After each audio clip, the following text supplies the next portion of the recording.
സെക്രട്ടേറിയറ്റിന് മുന്നിൽ സമരം ചെയ്യുന്ന ആശാ വർക്കർമാർ മന്ത്രിയുമായി നടത്തിയ ചർച്ച പരാജയം. സമരം തുടരുമെന്ന് തന്നെയാണ് ആശാ വർക്കർമാരുടെ നിലപാട്. വിവരങ്ങളുമായി തിരുവനന്തപുരത്ത് നിന്നും മീര മനോഹരനാണ് ചേരുന്നത്. മീര, നിരവധി ആവശ്യങ്ങൾ ഉന്നയിച്ചാണ് ആശാ വർക്കർമാർ സമരം തുടരുന്നത്. ഇപ്പോൾ സമരം തുടരുമെന്ന് തന്നെയാണ് അവർ പറയുന്നത്. ചർച്ച എന്തുകൊണ്ടാണ് പരാജയമായത്?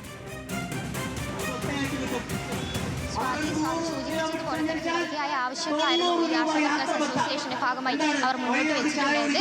അല്പം മുന്നെയാണ് മന്ത്രിയുമായി ഈ ചർച്ച അവസാനിപ്പിച്ചത്.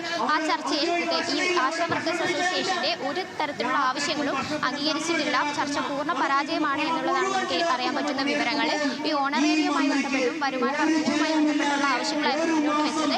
അതിലുൾപ്പെടെ ഒരു തീരുമാനമായിട്ടില്ല. നിലവിൽ മന്ത്രിയുമായുള്ള ചർച്ചയിൽ മനസ്സിലാക്കാൻ സാധിക്കുന്നത് ഈ സർക്കാരിന്റെ സാമ്പത്തിക പ്രതിസന്ധി കാരണമാണ് ഇത്തരത്തിലൊരു ഈ ചർച്ച മുന്നോട്ട് പരാജയപ്പെട്ടത് ഉള്ള വിവരമാണ് നമുക്ക് ലഭിക്കുന്നത്.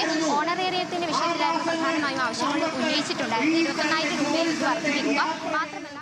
ശരി മീര, സെക്രട്ടേറിയറ്റിന് മുന്നിൽ സമരം ചെയ്യുന്ന ആശാ വർക്കർമാർ മന്ത്രിയുമായി നടത്തിയ ചർച്ച പരാജയമാണ്. സമരം തുടരും എന്ന് തന്നെയാണ് അവരുടെ തീരുമാനം.